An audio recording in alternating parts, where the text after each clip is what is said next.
and welcome to Sandeep sir's Amazing Biology. Let's discuss the central dogma of protein synthesis.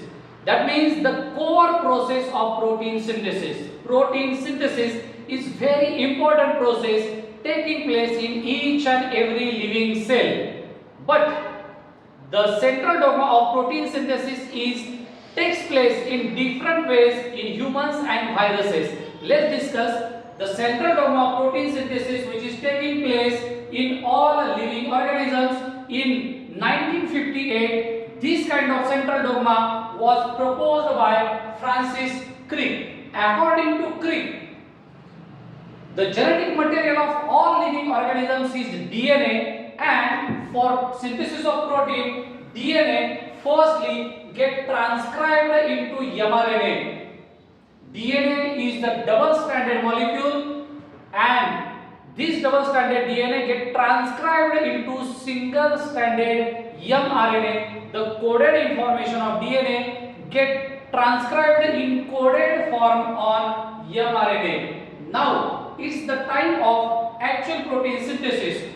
The mRNA, with the help of rRNA, tRNA and ribosomes, mRNA translate that coded information, and after translation it will produce polypeptide or protein. So it is the basic central dogma of the protein synthesis. That means DNA transcription mRNA and mRNA translation polypeptide or protein. But in case of retroviruses or riboviruses, the genetic material is not DNA. They contain RNA as genetic material. Therefore, central dogma takes place in a different way in retroviruses, and it is explained in 1970 by Timin and Baltimore.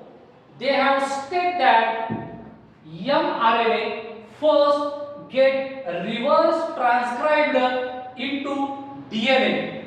This DNA now get transcribed into mRNA, and mRNA after translation synthesize polypeptide chain or protein. Remember that the protein synthesized during this kind of central dogma is the proteins which are required to build up the structure of virus only. Okay, so like this, in retroviruses, central dogma takes place like this: mRNA, reverse transcription DNA, DNA transcription mRNA, and mRNA translation polypeptide. So it was the simple explanation for central dogma of protein synthesis in all organisms as well as in retroviruses.